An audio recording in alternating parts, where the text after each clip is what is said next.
in to a sporting event, the atmosphere before a game, I think Game Time Decisions has that same exact atmosphere. This is our arena.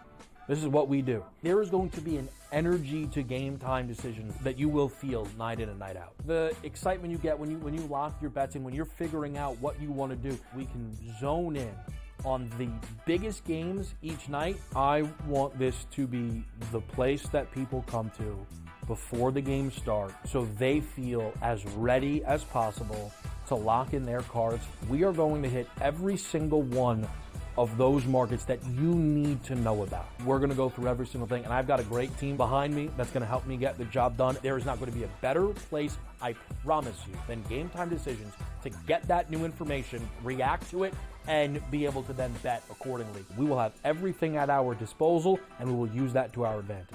I'm Kevin Walsh. Tune into Game Time Decisions from 6 to 8 p.m. Eastern on SportsGrid. We know the Knicks are talented. They're 37-20. It's not a bad season by any stretch. They're just not being the upper echelon team. This is the Knicks team right now. They're a very good team. And I'm a Knicks fan. You can't look at there and say, this team can win a championship. They're not good enough. They're not good enough defensively. Are we the New York Knicks or are we the New York Fugazis? Just forget about it. The Early Line. Only on SportsGrid. Is that kind of helpful when it comes to preparing for a major? Is that you're just like 1 foot in front of you at this point? Ideally come to a place here at Bay Hill where I've had good success in the past. I've only played it the last 21, 2, 3, and 4. But I've played it well, and I really like that we're heading there with where I'm at right now. I think it's going to tell me a lot. The Smiley Show, only on SportsGrid.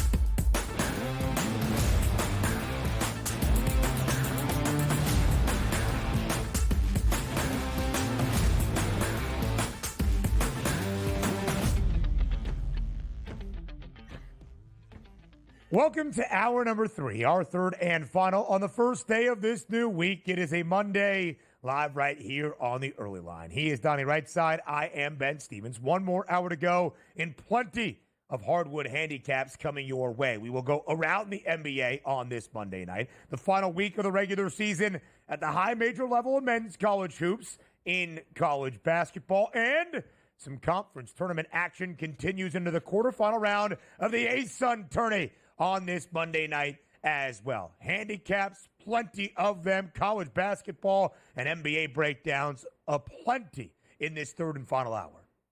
Not too far away from Selection Sunday, and away we go, which then means Major League Baseball into the Masters and a lot of good times. So we're right in that cusp of, what can happen here over the final couple games, as Ben says, in the high majors, but also some of those mid-majors and below are getting their tournaments underway. And these guys, their championships aren't cutting down the nets at the Final Four and having fun there. It's winning this week, and their reward is actually getting to go to the big dance. You're going to see a lot of emotion and a lot of fun and a lot of basketball teams, Ben, with 26, 27, 28, 29 victories, not going to the NCAA tournament because of what level of college basketball they play in, which certainly is tough, which means we must expand the tournament.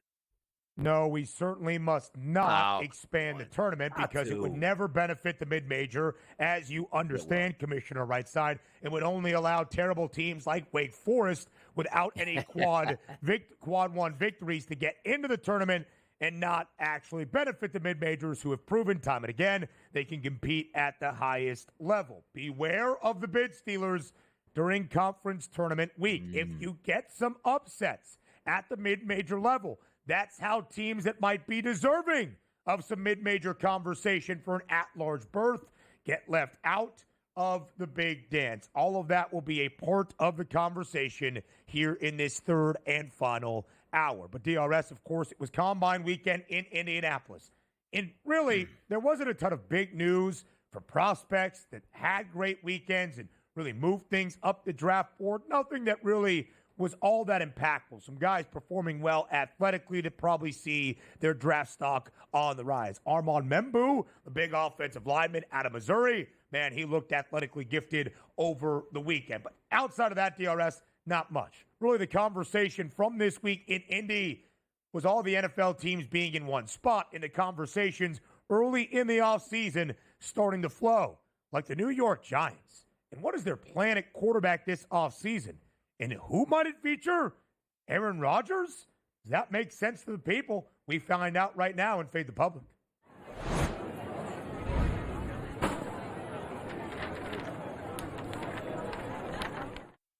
At SportsGrid on Twitter, a simple question with simple answers that maybe lead to some debate. Should the New York Giants sign Aaron Rodgers? Yes or no? Most of the public, DRS, more than 59% of the public saying no. The Giants should not sign Aaron Rodgers this offseason. DRS, did you fade him? Absolutely. It's actually, well, I faded the New York Giants by saying, no, they shouldn't, have Aaron Rodgers. But the public themselves, no, I'm with it. 59%. It should be way higher than that. And the only thought process is maybe the Giants organization forcing all of their front office executives, ticket counters, anything you got to say, you know what? Head over to the SportsGrid account here at SportsGrid and make sure you vote yes so we can change the public opinion at this point. Because we've talked about it to start this show. It doesn't make any sense. Understand this, Ben. Like, if you say in a salary cap world, it's like, hey, we only have a certain amount of pay. Let's just say Aaron Rodgers called the Giants up and goes, I made just about more money than any NFL player in the history of the sport, which is a fact.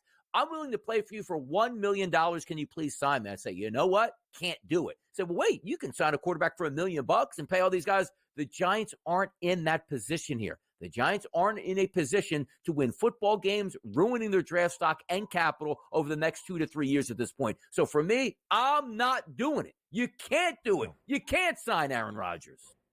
I would agree, DRS. You have some cap space in there if you wanted to. I don't think it's worth it, although I don't believe Aaron Rodgers is going to play for a big contract, maybe a veteran minimum or something of a discounted deal. I also don't think the addition of Aaron Rodgers really changes New York's outlook all that much this offseason. Would a win total of 4.5 be 5.5? Great. Would I bet on Aaron Rodgers leading the G-Men to 6 or 7 wins? No. So there is no reason to then add him. He does not benefit your team. You should be focused on the future, a future that you ruined this offseason, having the 3rd overall pick and not the 1st. And you've got 2 lame duck head coaches and GMs combined with Joe Shane, the GM in the front office, Brian Daboll as your head coach. The focus is not on 2025, sadly, for Giants fans. It's on 2026 and beyond. You don't need to win this year. And that's a sad reality to sit with early in March, understanding that 2025 could be a catastrophe in terms of your win-loss record this upcoming NFL campaign. The addition of Aaron Rodgers does not benefit that. The only thing it adds is more eyeballs and notoriety. Because although we understand Aaron Rodgers is not what he once was, there will still be that in the back of our mind, and Aaron Rodgers in front of a microphone that will bring the attention and expect maybe bigger things than he can guarantee. There is no reason to sign Aaron Rodgers whatsoever if you are the Giants this offseason. Exactly. And understand the division you're in the game of football. We talked about the AFC West. It's like, hey, Vegas Raiders, who are you going to sign here? Everybody else has who they think is going to be their franchise quarterback. Look at the NFC East. Same thing. Washington, franchise guy. Eagles, franchise guy. Dak Prescott, say what you want, 30 to 31 years old, $90 million. That's their franchise guy. They know exactly who they're going into the season with, and over the next 5 to 6 seasons, that's who they're going to battle. You sign a guy like Aaron Rodgers, hey, great, he's our guy next year, and what about the year after that and down the line? You saw that number, 3 wins for the New York Giants. Your goal next year should be 3 wins for the New York Giants. Heck, even if you draft a quarterback and trade up, make it 3 so you can get better draft picks. But also, as I say that, if the Giants are going to have to trade up from 3 to 1 and then win 3 games next year, you know what they're going to do? Same thing the Carolina Panthers did. Wait a second. We traded up for a quarterback who might be able to find his legs, but you were so bad, you didn't even get to capitalize on that bad season and get another high draft pick because you traded away to the Chicago Bears to get that said draft pick. Giants, don't make the mistake. You're so close. Right. Don't make the mistake. Tank it out. Donnie, and there is a thought right now with the New York Giants odds to be the team selecting 1st overall and some speculation leaving Indianapolis that maybe Joe Shane does push all the chips into the middle of the table. It makes that move to get up to number 1 in the draft board. A move that could have happened had they just lost as a touchdown underdog against the Colts team that actually needed a win to stay in playoff consideration. But that revisionist history. I do not think it would be wise to make that move. And after the week in Indianapolis, where there were 3 teams entering the week at 200-1, the longest number to win a Super Bowl this upcoming season, only 2 remain. The 2 teams that missed out perhaps on Matthew Stafford, the Giants and the Raiders, both at 200-1 to win Super Bowl 60, the longest odds around the NFL. That is your outlook. And frankly, that needs to be your understanding. But I don't think Shane and Dayball are just going to sit there and take it, which makes this all very interesting, kind of a different recipe this season for the G-Men. It does. And understand this. If Dayball wasn't the coach and Shane wasn't the general manager, there would be no Aaron Rodgers talk. There would be no let's sign Sam Darnold talk. There would be like, you know what? I'm going to make my mark on this franchise. The franchise starts now. We're going to find our young quarterback. We're going to get our franchise guy, and we're going to live with that here. That's the issue that you have. When you're bringing back coaches and general managers and people, it's human nature to go into survival mode just for yourself. That's what's happening with the New York Giants. Donnie, there's a good chance that even if the Giants move up the board or end up with a quarterback at 3rd overall, that quarterback will be coached by a new head man under the guidance of a new GM entering 2026 as well. Plenty more coming your way. Some NBA handicap up next on the early line.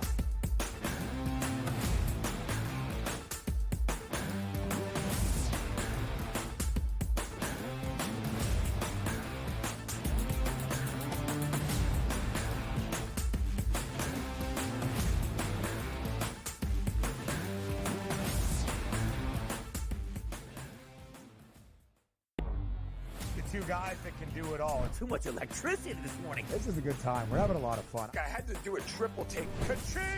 Why? Because of parity. I didn't mean to offend. Yeah, it's not going to happen. Load management is a dirty word. Let him rip. You know what? Circumstances provide the results. What? How do you do this once? Oh, Donnie, you got such a good show there. A network that is booming. The Early Line, only on SportsGrid. The Knicks versus the top 3 teams in the league. Oklahoma City, Boston, Cleveland, 0-7. And you take out the 110-104 loss to Cleveland at home in October, and they've lost by double digits every game. The Knicks will make the playoffs. Number 1, do they fix their defensive problems? And 2, are they actually healthy? Betting above the rim, only on SportsGrid. You have Duke the 1, Houston the 2. They're the 2 best defensive teams in the country. I want to see them play for the right to go to the Final Four because I think that would be a kick-ass game. Duke is really great on both ends of the floor. You know, they can score and they can defend, and that's why they win by big numbers all the time, because they're really good on both ends of the floor. I don't trust Houston's offense. Pharrell coast to coast, only on SportsGrid. The Eagles got it done.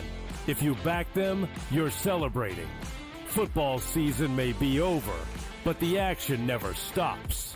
Are you ready for some baseball? At SportsGrid, we're always in the game. We bring you 24/7 betting insights, expert picks, and real-time analysis. Next big play is already in motion. Are you ready? It's smarter to be on SportsGrid.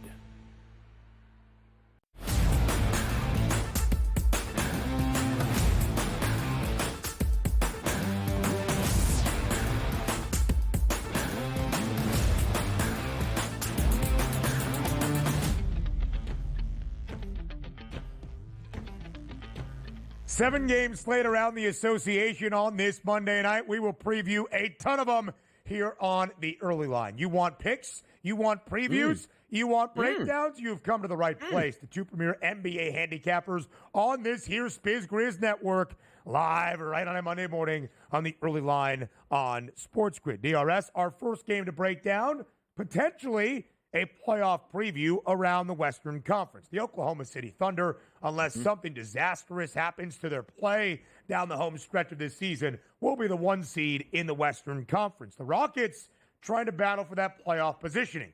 4, 5 seed, we shall see where Houston ends up. OKC on the road last night. A rather big game for the Thunder. They got into a scuffle against the San Antonio Spurs, winning by 14 on the road, nearly scoring 150. Why hear about that game when you can look at this playoff preview? Now a 9.5-point spread in favor of OKC back home. Total at 228.5. What do you like tonight? Will it be a comfortable Thunder win?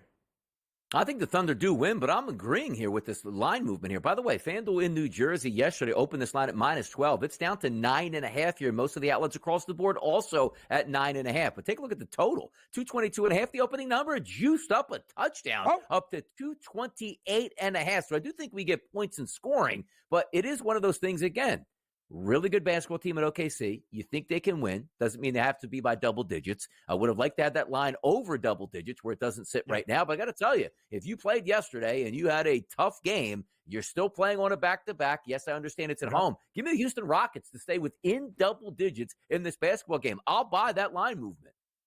DRS, 6 games for OKC since returning from the All-Star break. They've been at least a 9-point favorite in all 6. The Thunder have been favored in all but 2 games this year, including that NBA Cup title game against the Milwaukee Bucks. And in the 6 games since returning from All-Star weekend, 6 consecutive overs for the Thunder. They have won 5 of 6. They have only covered 3 times. Every time they have covered, they have won by double digits as a double-digit favorite. But Houston, 11-7-1 against the spread as an underdog. The Rockets, who near the end of January were 32-14 in prime position as the 2 seed in the Western Conference standings, have dropped 9 of their last 14, trying to play better basketball, focused on that playoff positioning. I do think Houston can keep this game within striking distance. Elsewhere in the Lone Star State, a play-in tournament preview perhaps between the 2 teams in the 9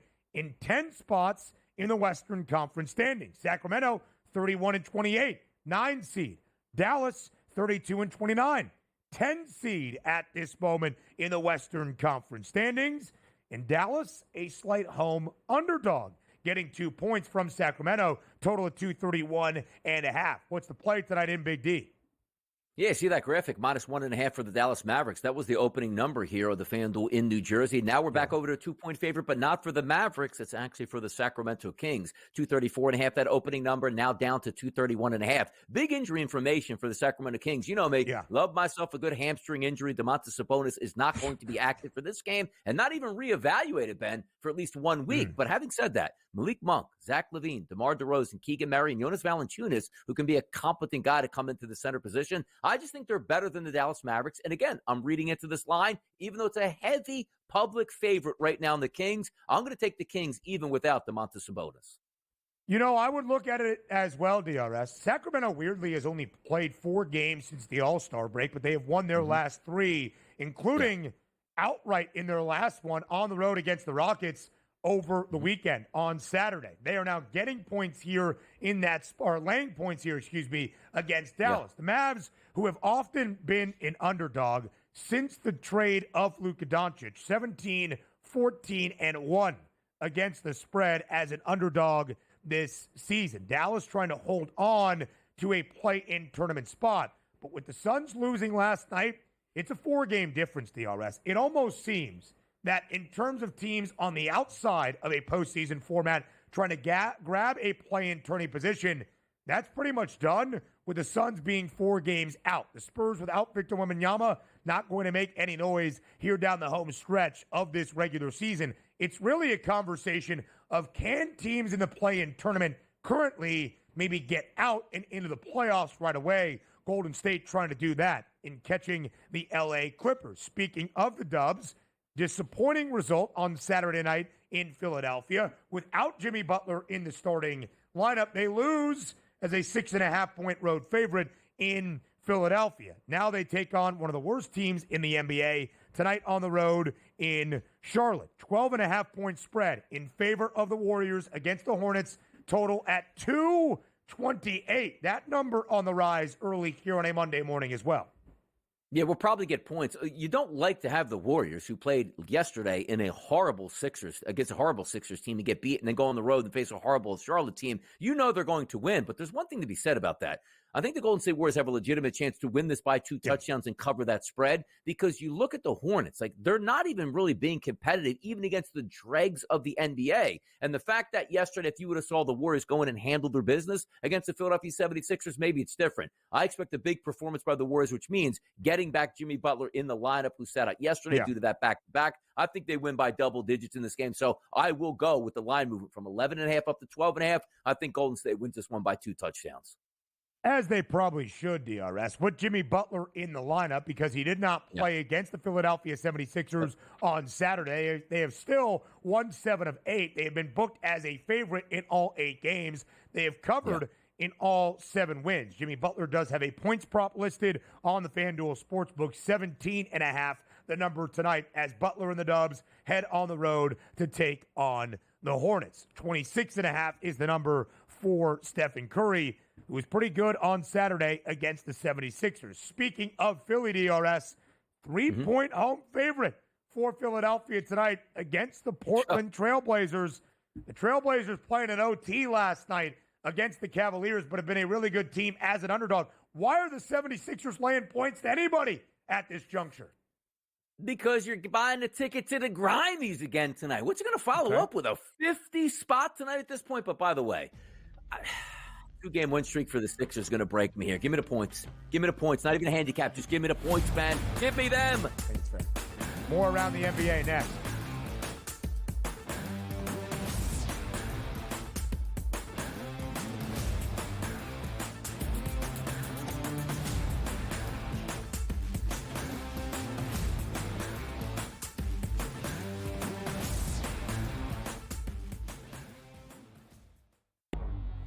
Two guys that can do it all. Too much electricity this morning. This is a good time. We're having a lot of fun. I had to do a triple take. Ka-ching!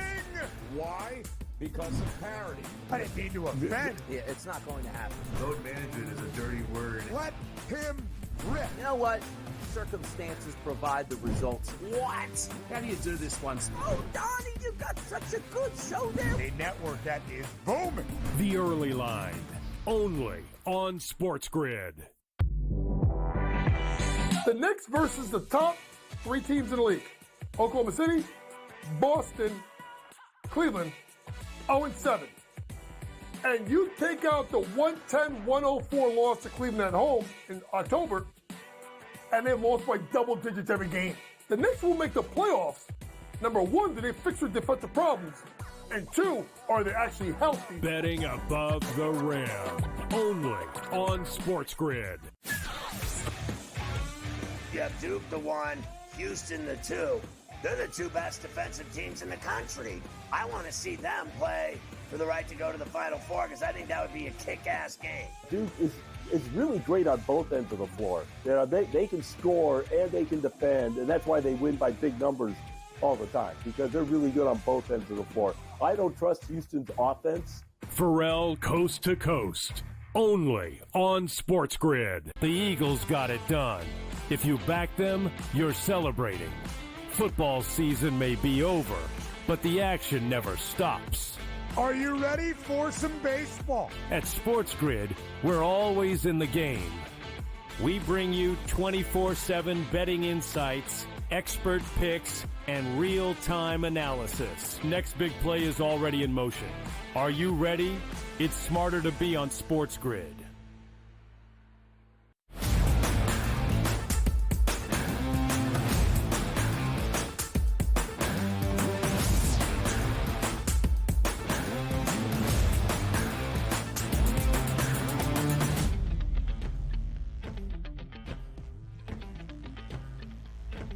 You know, things are good for the NBA when the tease into this segment. Can the Hawks continue their play-in tournament push?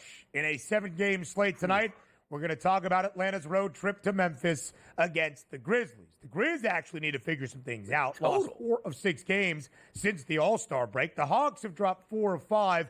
Every game that they have lost, they have been booked as an underdog. And, Donnie, I've been here a ton talking about how much better Atlanta has been this year as an underdog because they were porous covering numbers were not expected to win the previous 2 NBA seasons. In fact, since the All-Star break, again, 1-4 straight up, 1-4 against the spread. The only win and cover as a slight favorite. Their 4 losses, 4 non-covers as an underdog. They had covered in their previous 6 games as a dog. Tonight in Memphis, you bet on it, Atlanta is getting points as well. A 9-point spread in favor of the Grizz, but Donnie, as you alluded to, maybe the story is that total. North of 250, 253.5 for tonight in the Grindhouse. By the way, usually you would see that line, Ben, and say, oh my goodness, like it opened up at 250.5, it's 253.5. You would just take the under because theoretically that is like 130 to 120 and you still don't even win the total going over. Yeah. But having said that, like I'm looking at scores from Memphis over the past handful of games. Same thing with the Atlanta Hawks. And there are games that get close to 300 points that they've scored in previous games. So for me, I'm going to go, I'd like to say, like, sometimes you just look at the line, like that's a stone cold line. That line tells me it's over, Ben. That line tells me like 255 points are on the way, and we shouldn't be surprised. Like, we're not even going to overtime, like 151, 148. You just played a game against the Suns, talking about the Memphis Grizzlies here. And we know Atlanta doesn't play any defense, and they had an unbelievable game. I believe it was against the Detroit Pistons. Give me the over. 253.5, and I'm going over tonight. Yes, I am. The Memphis Grizzlies have gone over in 3 of their last 4 games. In DRS, when they have gone over that number, it's not just, hey, the total was 237 and a hook, and there was 238 points. Every time the Grizzlies have played to the over in 3 of their last 4, we have seen at least 255 plus points, including the highest scoring game of the season last week against the Suns, 151-148. As Donnie said, nearly 300 points. The Grizzlies have the second highest over percentage in the NBA, 37 of 60 games to the over, 61.7%. Atlanta has played 35 of its 60 games to an over, 58.3%. Thus, you get that number. The Detroit Pistons, playing really good basketball at this moment, of course, did see their 8-game win streak come to a close, but bounced back with a victory over the weekend as well. DRS Detroit on the road tonight in Salt Lake. Detroit, 5-game lead over the Magic for that 6th spot in the Eastern Conference. And as you see there, the Pistons a hefty favorite. No longer double digits, 9-point spread in favor of Detroit. Total 232.5 tonight against the Utah Jazz. Yeah, Detroit gets the win, but I'm not going to cover them up to 10 points on the road because I do understand how bad the Utah Jazz are, but it's still a game at elevation, which is a little bit quirky for some of the teams not used to playing there. So I do think it's comfortable. And also you saw the graphic was at 10.5. And again, as I told you also, that line is now down to 9, and I agree with that line movement. Pistons win the game, not comfortable laying close to double digits. I'll lean on a bad Jazz team at home just to hang around here tonight. 8-23 straight up at that elevation in Salt Lake. Utah, the worst team in the Western Conference, 15-45, because the Pelicans have actually played better basketball since returning from the All-Star break. 31 home games for Utah this year, booked as a dog in 30 of them, and they are 17-13 against the spread. Despite the fact that Detroit has won 9 of its last 10, they have not been booked as a favorite all that often this year. Just 23 games, 12-11 against the number for the Pistons. Again, Detroit in a great position to not have to flirt with a play-in tournament spot, but a 5-game advantage over Orlando for that 6-7 split. The Pistons a playoff team, and by a comfortable margin, Donnie, if the season ended today. Yeah, no, it's interesting to watch it play out at this point because this is a team that we always thought had a lot of talent, just couldn't put it together. Made some changes here, Kate Cunningham coming into his own, and maybe they could be a factor, but it's great to see Detroit basketball back in the playoffs with a quality team. Hey, how about that?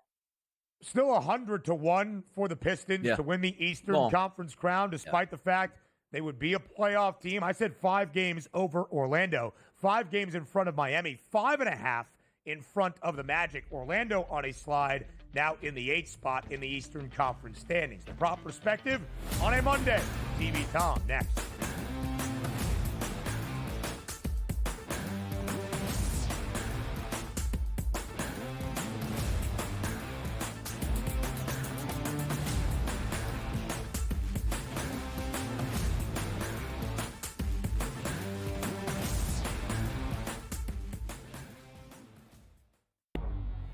two guys that can do it all. Too much electricity this morning. This is a good time. We're having a lot of fun. I had to do a triple take. Ka-ching! Why? Because of parity. I didn't mean to offend. Yeah, it's not going to happen. Load management is a dirty word. Let him rip. You know what? Circumstances provide the results. What? How do you do this once? Oh, Donnie, you got such a good show there. A network that is booming. The Early Line, only on SportsGrid. The Knicks versus the top 3 teams in the league. Oklahoma City, Boston, Cleveland, 0-7. And you take out the 110-104 loss to Cleveland at home in October, and they lost by double digits every game. The Knicks will make the playoffs. Number 1, do they fix their defensive problems? And 2, are they actually healthy? Betting above the rim, only on SportsGrid. You have Duke the 1, Houston the 2. They're the 2 best defensive teams in the country. I want to see them play for the right to go to the Final Four because I think that would be a kick-ass game. Duke is really great on both ends of the floor. They can score and they can defend, and that's why they win by big numbers all the time, because they're really good on both ends of the floor. I don't trust Houston's offense. Pharrell coast to coast, only on SportsGrid. The Eagles got it done. If you back them, you're celebrating. Football season may be over, but the action never stops. Are you ready for some baseball? At SportsGrid, we're always in the game. We bring you 24/7 betting insights, expert picks, and real-time analysis. Next big play is already in motion. Are you ready? It's smarter to be on SportsGrid.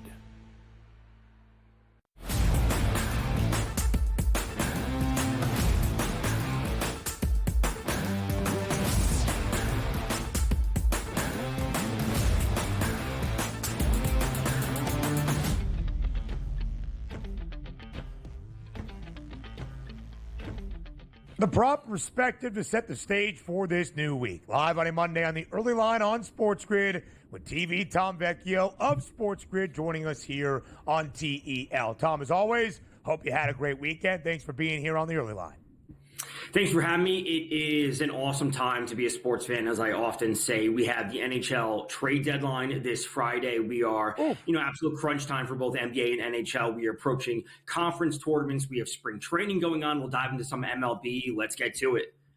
Let's get right to it, Vecchio. We've got a 7-game slate around the association. 6 games on the ice tonight in the National Hockey League. Both leagues in their stretch run, trying to firm up that playoff positioning all around both the NBA and the NHL. And Tom, don't look now, but if the Detroit Pistons ended their season today, they would be a playoff team from the very jump. No need for a play-in tournament when you have a 5-game lead for the 6th seed in the Eastern Conference. Detroit, of course, was riding an 8-game win streak entering the weekend, had that snapped by the Nuggets, but it was still their longest in nearly 2 decades and did bounce back with a win over the weekend. So 9 of the last 10, the Pistons have been victorious, hoping to continue the winning ways tonight in Salt Lake. 9-point favorite against the Utah Jazz. What's the play for tonight out in Utah? This is going to Malik Beasley, over 4.5 threes. It's sitting at -106, and 4.5 is a high line. Today there are some different promotions on FanDuel. It is trade day, March 3rd. So some promotions around 3-pointers. Love the fact that he got ejected in the most recent game. Love the fact that he's just taking a high volume of threes, 9.4 attempts per game. That's the 5th most in the league. So we're not looking for him necessarily to be super efficient. And this is what I said yesterday about Anthony Edwards when I was doing in-game live with Jordan Avery. Like, we look at these game logs, and he's taking 10, 11, 12, 13 attempts, which is great. And we look at the matchup, obviously, Utah, bottom 10 league in terms of most threes allowed. So we can get the promotions involved, we can go for the number, and we get the ejection coming off this, recent narrative, whatever you want to call it. But the volume of attempts should be there. So he doesn't need to go out there and hit 5 out of 6, 5 out of 8. He can go 5 out of 15, and that's totally fine and puts him in the spot to hit over 4.5 threes tonight. Volume, volume, volume. And when we say that in the NBA tonight, no more volume than a game, Tom, that has 253.5 points on the board here at the FanDuel Sportsbook. I'm not even asking for a handicap X's and O's here. When you see numbers like that, and again, I always like to point out, they don't just pick this number out of a hat. It's like, wow, can't believe they came up with that. There's a reason for it. When you see numbers like this, what's your thought process on that? My thought process is that we're going to see so many possessions back and forth, which can lead to various different things in the prop market, depending on, like, you have to tell yourself a story. Like, are you going to say, like, oh, these players are going to be taking all these shots? And obviously, they're going to hit a ton. So a lot of players will be cruising over their player props in terms of points, PRA, whatever it might be. But it also means that we can probably key in on some players to theoretically ladder up. I don't like going to necessarily so many spots. I would actually rather take the under on this game overall. And then if it starts off slow, we can hit a live over, maybe a 230 live over-ish. And then we have a nice wiggle room to find like a really, really solid middle where the game ends on 240. No one's going to be surprised based on the initial game line and the offense is back and forth. But we actually have an opportunity to find like a lot of value, both live, live, and then from the pregame number. So you could take it whichever way you want. If you think everyone's going to be cruising over their points, just bet like 4 different players, 5 different players, and you just hope that 3 of the 5 go over, and you'll come out net positive.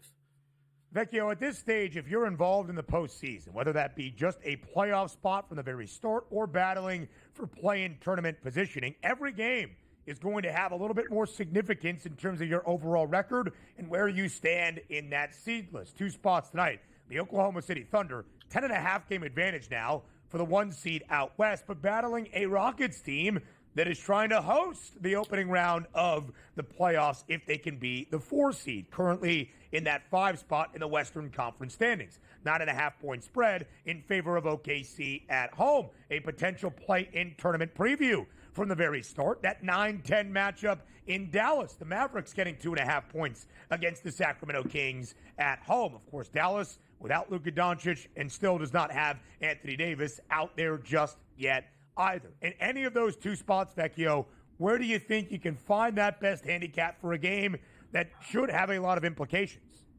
Yeah, so for Sacramento, they recently announced that Sabonis is out indefinitely. I believe it's a grade 1 hamstring issue, grade 1, grade 2, whatever it is. But he's going to be out indefinitely. Like that removes such a high volume of production out of their offense. So it's going to be someone else stepping up. So I don't mind looking to a Zach LaVine, also again a player, or Keegan Murray, a player we can throw into like this trade day promotion. Players that we know shoot high volume of threes and are very good at it. So the offense that is missing because of Sabonis, along with the rebounds, if you want to go there, that's certainly fine. But I think looking for the offense against a Mavericks defense, I'm not particularly super high on.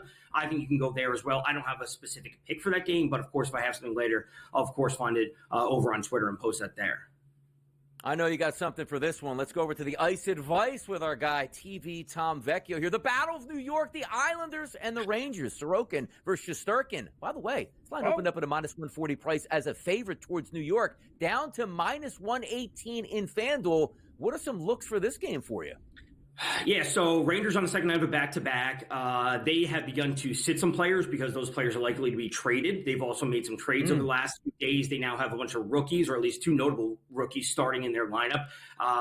The Rangers are also winning games, which I just don't expect them to continue. The Islanders aren't a bad team. They're also not great. They're a fine team, and the Rangers are ultimately a fine team. So specifically, I don't mind the Islanders' money line.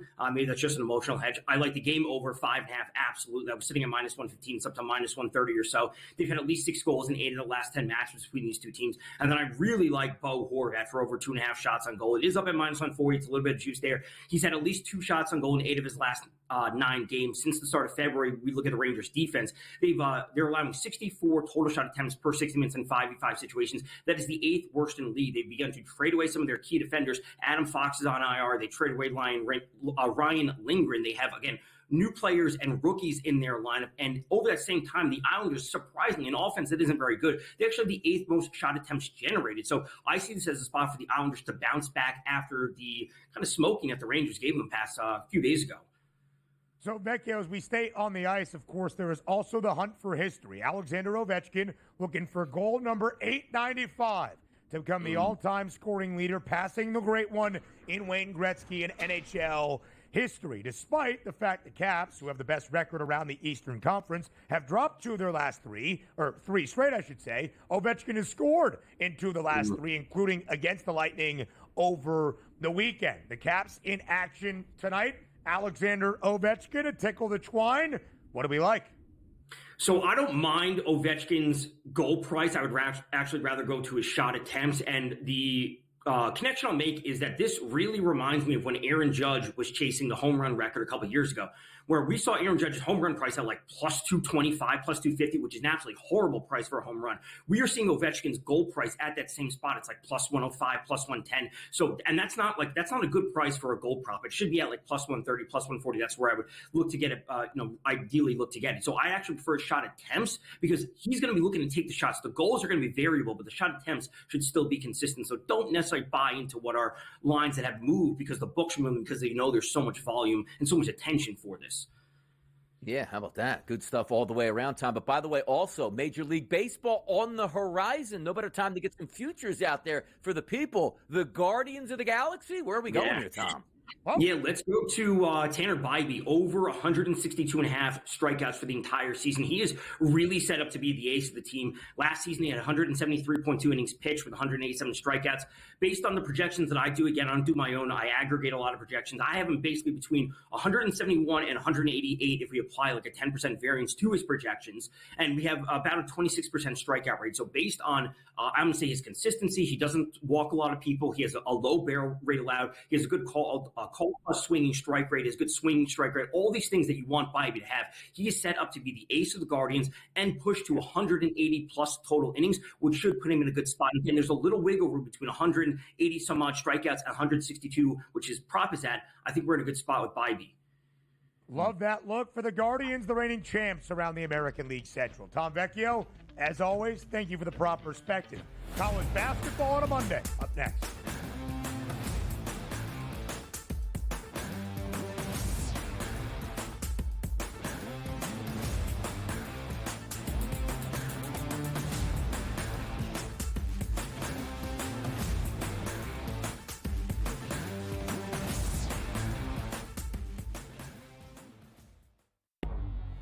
Two guys that can do it all. Too much electricity this morning. This is a good time. We're having a lot of fun. I had to do a triple take. Ka-ching!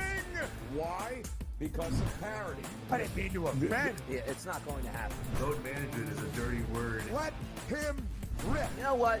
Circumstances provide the results. What? How do you do this one? Oh, Donnie, you got such a good show there. A network that is booming. The Early Line, only on SportsGrid.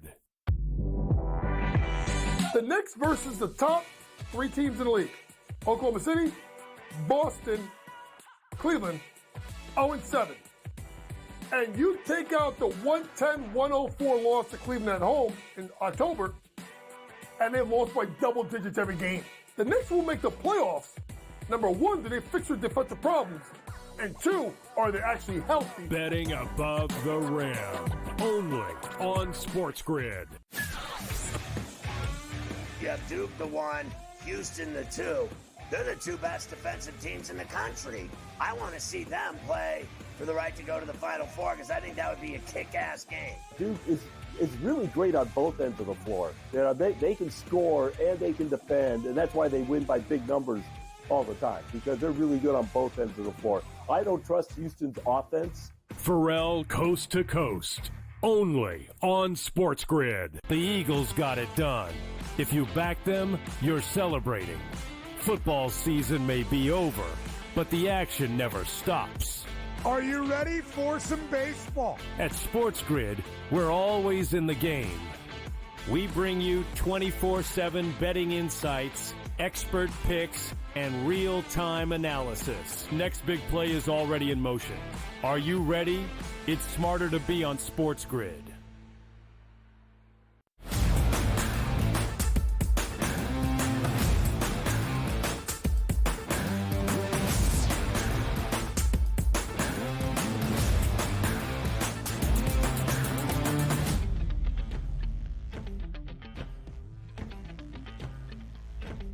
What a week in college basketball. On the men's side, you have the balance between the final week of the regular season at the high major level and conference tournaments that have already begun at the mid-major level, trying to earn that automatic bid, winning a conference tournament into the big dance, in all that we are going to see this week. The month of March, even before the official madness underway in the NCAA tournament, is always chaotic and important. Let's start in the Big 12, where Houston has already won an outright regular season crown. The second consecutive year for the Cougs in each of their 2 years in the Big 12, going home with a conference tournament and being the one, or conference regular season crown and being the 1 seed in the conference tournament. So, Donnie, there might be an idea how motivated is Houston at this moment as they host Kansas, a team that really needs to find its footing entering the postseason. 9.5-point spread tonight in H-Town in favor of the Cougs. Total at 132.5. Can Houston win comfortably and cover tonight against KU? They should be able to because, again, styles make fights in this point. And as you said, they're looking to find their footing on offense. They're not going to find their footing on offense tonight against the Houston Cougars defense. Number 1 in Big 12 play. Now, keep in mind, there's 16 teams in the Big 12 here. You take a look at the three-point matchup. I always say this, Ben. How do you attack Houston when they're just absolutely ferocious? You must shoot over them from the three-point line, and they're 15th out of 16 teams at letting you shoot the three-point shot in Big 12 play. Perfect, right? That's a great recipe. What if I told you volume-wise, Kansas is 14th out of 16 teams at shooting the three-point shot, which means they'll take their chances, but not liberally out there, and that's going to hurt them. Why?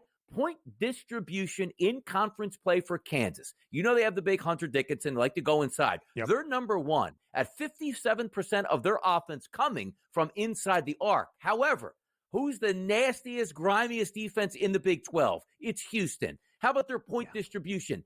16th out of 16 teams, which means you don't want the three-point shot and you're looking to take it inside here against Houston. That's not going to work. So if you want to say, yes, they can hang around talking about Kansas, but if there's one play to make just in the morning spitballing here, it's probably a Kansas team total to the under because this style doesn't make for a great fight with that Kansas offense. Houston has won 8 straight games. They've only covered in half of those. You felt like the game against Cincy at home on Saturday would maybe not be the Cougs' best performance. They still win by 9, comfortably, 73-64, but booked as a 12.5-point home favorite. Didn't feel like, all right, Houston's going to hammer this Bearcats team. I do wonder about tonight. Houston still playing for the 1 line. They are certainly in position to be a 1 seed in the Big Dance. Kansas just trying to play good basketball. The Jayhawks not going to miss the NCAA tournament, but we have no idea where the Jayhawks are going to be. 8 seed, 9 seed, 10 seed, 2 consecutive decades of being a 4 seed or better in the Big Dance. Very likely going to come to a close here in 2025 for Bill Self and the Jayhawks. How bad are things in Lawrence? Bill Self released a statement on Saturday night after KU lost at home in the Fog as a 3.5-point favorite against a good Texas Tech team. Not to address some crazy situation, although I'm sure the fans were not saying very nice things to that Kansas bench during the game, even at home. Not to address something that happened off the court or some big scandal, just to basically say, we are going to hope to play better basketball down the stretch. And if you need to criticize this team, come after me. What? You don't see a statement released on official Kansas letterhead unless I thought Bill Self retired on Saturday. He did not. Donnie, I don't know if I'm going to back Kansas to keep this game within margin. As an underdog in Big 12 play 3 times, 0-3 against the spread, over in their last 2. But much like you, I kind of think Houston dominates this game. Can they dominate and win by 10? Sure, absolutely. Do I want to bet on it? No, I don't have a great feel for this one. But I'm not confident that just because Kansas needs to play better basketball, they will tonight in the Fertitta Center. No, and you're right about that, too. And you try to steal buckets, as we like to say, when you're playing a better basketball team, which is Houston, is better than Kansas. Understand this, too. Kansas, 13th out of 16 teams, man, at getting to the free throw line. Even though Houston will foul you, they probably can't take advantage of that. And if you're looking for point distribution, 13th out of 16 teams is Kansas at the free throw line. So you're not even stealing free buckets, which means every possession is going to be a grind for the Kansas Jayhawks tonight. Yes, it is certainly going to be. DRS, let's go to the ACC. Huge game for Duke. Try to hold everybody off to stay atop the the ACC, win the first regular season crown under John Shire, and maybe more importantly, be the number one seed in the ACC tournament starting next week. The Blue Devils, of course, just one loss in ACC play. They're 17-1 straight up with 2 more games to go. They have won 6 straight. They have covered in their last 5 as at least an 8.5 point favorite in all of those. And the only non-cover is a 23.5 point favorite against Cal. They won that game by 21. Duke has gone over in 5 straight and in 8 of their last 10 as they host a Wake Forest team tonight inside Cameron Indoor. If the Demon Deacs are going to make the NCAA tournament, they need to steal a few down the stretch. Not expected to steal this one. 20.5 is now 19.5, but still a 19.5 point spread in favor of the Dukies at home. That's what happens when you have the number one most efficient offense in conference play and also the number one most efficient defense in conference play. That's the Duke Blue Devils. If you're trying to line up an angle for this game, Wake Forest does have a pretty good defense. They're very good at turning you over, but Duke's number one in conference play at not turning the basketball over. Here's where the game's going to come down to whether or not they're going to cover that large number. So maybe you want to bet the 19.5, 20.5. Here's the way I would play it. Duke is fantastic from behind the arc at 39.6%, rounded up to 40%. They're also number 2 in conference play at taking the three-point shot. You know who's dead last in conference play at letting you shoot the three-point shot? It's Wake Forest. However, they do defend it extremely well. So if they're going to have a big game for Duke, the 3 ball is going to have to go down. There's going to be a lot of them. Look at some of those players from the three-point line tonight. That's the attack advantage for Duke. They're probably going to shoot at least 50% of their shots from three-point range. Capitalize on that. Don't worry about the total. Don't worry about the side. Things will take care of themselves if they make the three-point shot tonight. Wake started off ACC play 7-1 before hosting Duke in a huge game a couple of weekends ago. Lost that game, but did cover. We'll see if that happens tonight. Donnie, enjoy the money line. More on the early line up next.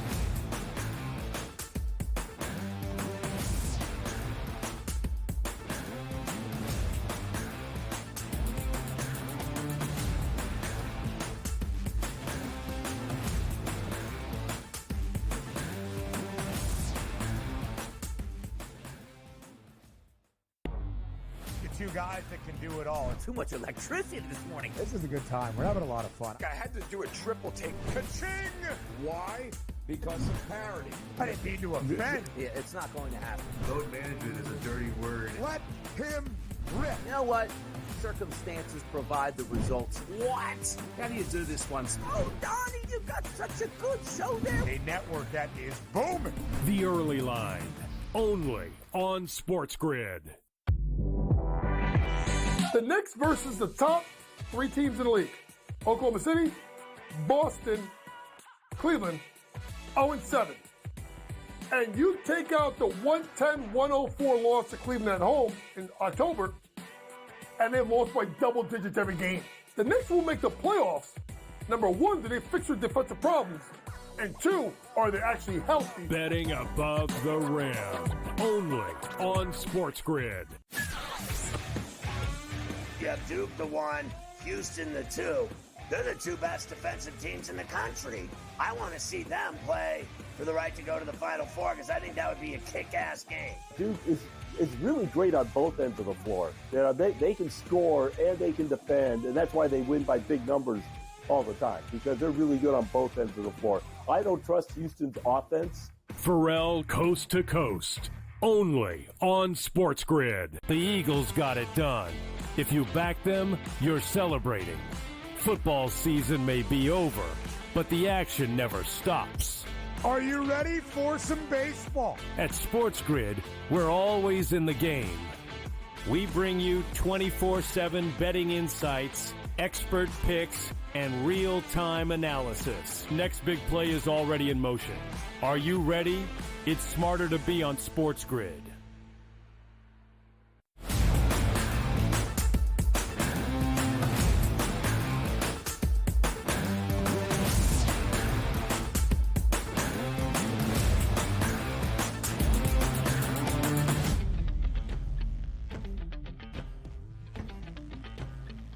Welcome to the month of March, live right here on the Early Line as we round out the first Monday in March. 5 weeks from right now, we'll be getting ready for the national championship game in San Antonio to crown a national champ in the men's NCAA tournament. So everything that happens from this point on has direct implications for the big dance. And, of course, conference regular season finales as we get ready to end out the regular season at the high major level. Conference tournament positioning in terms of where you will stand in the bracket, who wins the regular season championship, and further implications for the NCAA tournament. Trying to make sure you are on the right side of the bubble or bolster your seed line. A lot to love tonight in college basketball as we continue with A-Sun tournament action.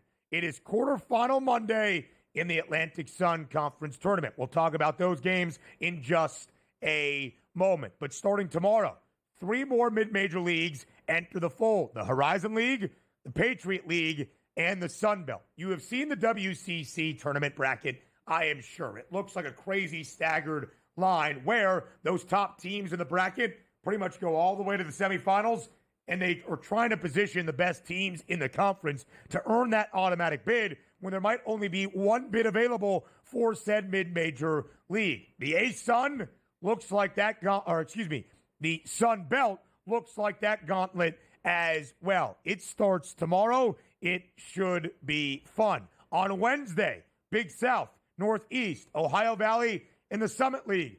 How about the Omaha Mavericks? The first regular season outright crown for the Mavs in school history. Picked to finish 8th in the league. The Mavs will be the 1 seed in the Summit League. But just because you win a regular season championship does not guarantee you will play in March Madness, in the big dance. You still need to win your conference tournament, and Omaha not booked as the favorites, but they have been defying the odds all year long, plus 550. The Missouri Valley, a tournament known as Arch Madness, begins on Thursday in the West Coast Conference as well. Arch Madness is going to be great. Drake avoided what would have been a very costly upset yesterday against Missouri State. And this year, Ben McCollum and the Bulldogs have been sensational. Only 3 losses, in my estimation, and many around the bracketology science field getting ready for the big dance. The Bulldogs have done enough to be an at-large team regardless of what happens in MVC tournament play. It is a great league. Bradley, Northern Iowa, they will be hunting down Drake for that automatic bid. But I do believe that regardless of the result in Arch Madness, Drake should be dancing. One of the issues, though, once you get to this time of year, if mid-major conference tournament play does not go as expected, and you get some bid stealers, especially at the high major level, teams that have no business being on the right side of the bubble, bolstering their resume either with a deep run in conference tournament action or just winning the conference tournament and thus the automatic bid. See NC State a year ago. Some of those worthy mid-majors get left on the outside of the tournament looking in. It is all part of the madness here in March. As we shared a couple of big games for top 5 teams tonight. Houston, 9.5-point favorite against Kansas. Duke, nearly a 20-point home favorite against Wake Forest. Duke, by the way, has been at least a 20-point favorite in its last 2 games. They have covered the number in both of those. In the Big Ten, we continue some action. Northwestern has a very long road to get to the NCAA tournament, but the Cats, despite being without 2 of their best players down the home stretch, Brooks Barnheiser and Jalen Leach, have been playing great basketball as of late under Chris Collins. Tonight in Evanston, the Wildcats host UCLA. The Bruins have not been great away from the West Coast. Only 1 win outside of the Pacific time zone for UCLA in Big Ten play. That was against Indiana in Assembly Hall before this version of IU had really figured things out. How about some A-Sun quarterfinal action where the top 2 teams in the conference tournament enter the fold? That would be the 1 seed. Lipscomb, they're a minus money favorite to win the conference tournament, taking on the upset-minded Central Arkansas side that knocked off last year's A-Sun tournament champ in Stetson last night. North Alabama in what could be a testy game against Austin Peay. I took Austin Peay with 11.5 points tonight. Maybe Lipscomb first half team total against UCA. It is 39.5, some juice on the over. Barely made it through that. My heart is racing. My voice is almost gone. That is the beauty of March. We'll see you tomorrow, 8 a.m. Eastern Time.